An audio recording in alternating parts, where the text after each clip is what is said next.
Oh my God. It's 1:30 in the afternoon. I was just at the race office trying to figure out what we're going to do with Time Is on My Side this week. The Open did not fill at the Meadows. So where do we go with time? I'm not really sure yet. I asked Stacy to inquire about the Open at Miami Valley. I don't want him and Save America racing against each other. He has 11 wins. The backup class is non-winners of 11. They are a little short right now. Problem is they're not going with short fields, which I don't blame them. And secondly, there'd have to be, I'm guessing, 3 or 4 horses enter. Now this was a conversation from an hour ago. So let's say the 2 hours leading up to the box closing in Miami Valley, we would have to have 3 or 4 horses enter in the preferred 2. Sounds plausible even, but it's unlikely actually. So Northfield is where Time may race this weekend. I did actually call Mohawk also. Pacino, Hanover, these are good horses too, and the types of horses that maybe he should be racing against. Problem I have is we made a decision to bring Arson over there, and if Arson gets off to a good start, he'll end up in the Open. I do believe that Time is maybe a little bit better horse.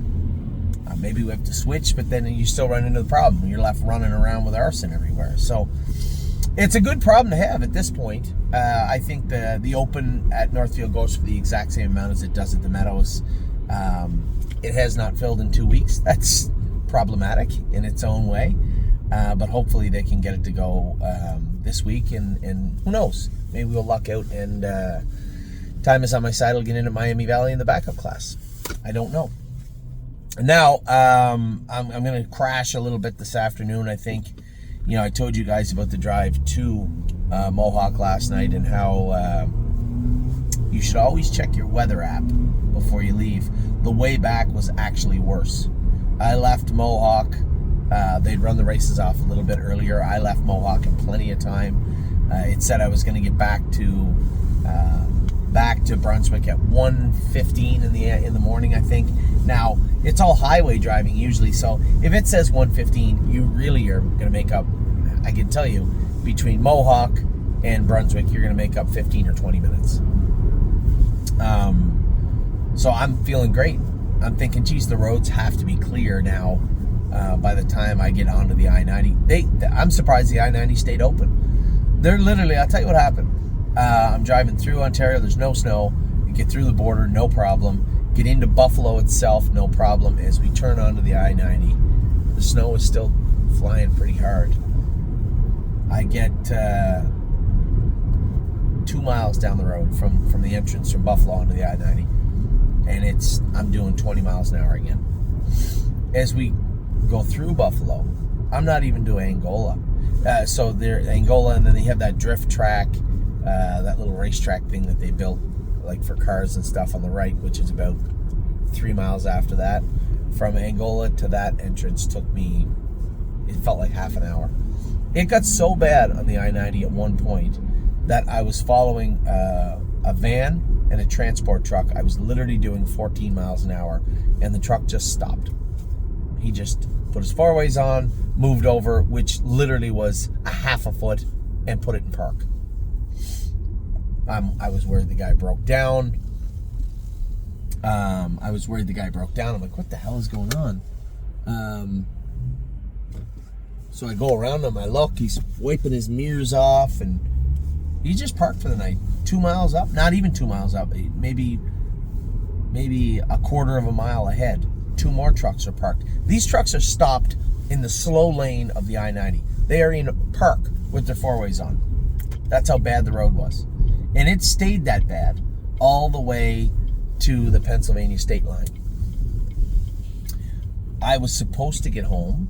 Remember I told you 1:10, 1:15, I think the GPS said, which was going to be realistically on a normal day, probably 10 to 1. I walked in the door at 5 minutes to 3 in the morning. And that was as bad a drive anywhere I've ever had. I got to give it to the people of Buffalo. I don't know how you live in that. I don't know how you endure the constant blizzards and lake effect snow. It is insanity. That was something I do not want to repeat. I can tell you that. I'll just tell you what it did. I learned a valuable lesson. I won't drive home in the winter again without looking at my weather app for Buffalo. I can assure you of that.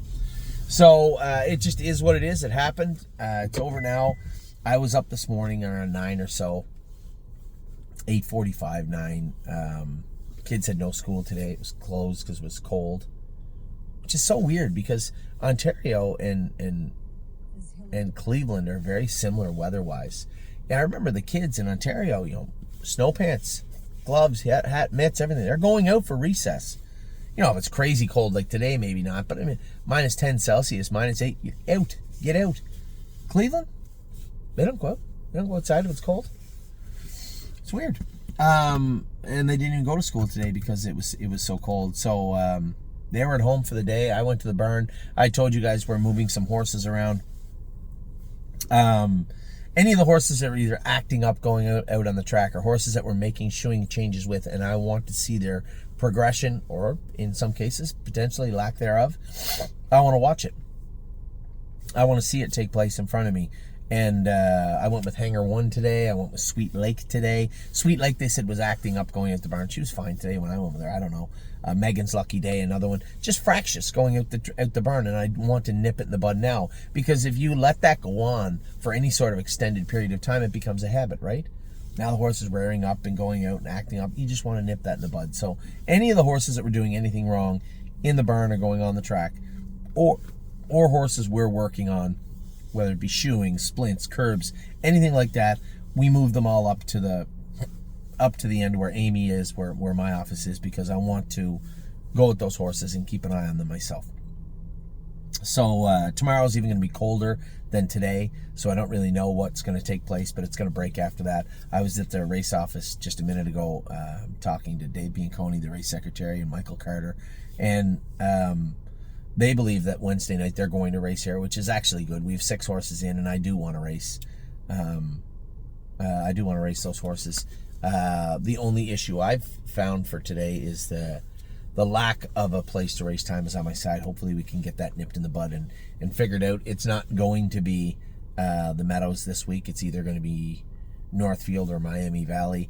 And if he can't get in if Northfield Open doesn't fill, in Miami Valley he can't get in because Save America's in the Open there, well, then I'm going to have to take a serious look at what our plans are moving forward with respect to where Time Is On My Side is stationed.